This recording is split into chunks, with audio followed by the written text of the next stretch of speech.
So I fucked up. Yesterday I uploaded my Aqua Control 2 review video. It wasn't it wasn't good at all. I did my usual thing, you know, talk about the dimensions, the stitching, the build quality, but when it came to the glide properties, I compared it to other mouse pads that I've tried. And while that's good for viewers who know or who have owned and used the pads that I was mentioning, that's like a very select audience. I have to assume most of my audience hasn't owned any of these pads that I compared it to, so that way it won't be so confusing. And that's why I'm redoing this video, because I want to be more in-depth of the glide properties of the Aqua Control 2. I created a speed chart so that way I can give y'all the big picture.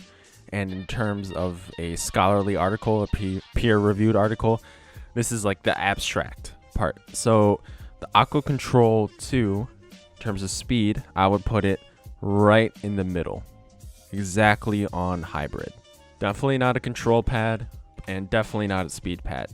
So, and it's not like it's like a fast control pad or a fast hybrid pad or kind of halfway there like the MPC 450. It is smack dab right in the middle. Static friction is low, and there's a very slight tug feeling when you switch directions. This means that micro adjustments will be easier to do, but you'll still have control when making those adjustments. X and Y axis static friction do not feel equal, with the Y axis having a slightly more intense tug feeling. Dynamic friction is low, and there is a very slight tug feeling when you switch directions. Arm tracking should feel good on this pad. X and Y axis dynamic friction almost feel exactly the same, but the Y axis has a slightly higher tug feeling than the X axis. Startup friction is low as well, and I feel a very teeny tiny bit of friction when I do small swipes, and the X and Y axis feel equal. There is a decent amount of stopping power. You aren't going to feel like you can't stop your hand as if you were on a speed pad. So is this pad for flicking or tracking? It's for both. That's why I labeled it a hybrid pad. You can get the best of both control and speed, but you don't heavily excel in either side. You can use this pad in a variety of games, whether it's tac shooters or games like Call of Duty or Destiny 2. You will be able to do quick flicks on people, as well be able to track people well on this pad. In the games that I was playing, I had no problem at all using the Aqua Control 2, and I did not feel like I was hindered or I wanted to take it off of my desk immediately.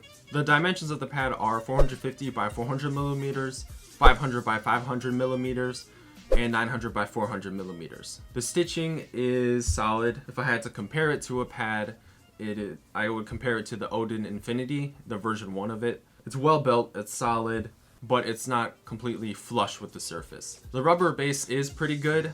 I do have an issue where I rub my hand over it to push it, and it does move, but other than that, I don't feel it in game. If you guys saw my first version of this video, I apologize for not putting out a good review. I hope that I did better with this video, and if not, then please tell me in the comments so I can keep working on this, and I'll keep working on this review until I get it right. Otherwise, I hope you guys got the insight that you guys needed, and I hope to see you guys in the next video.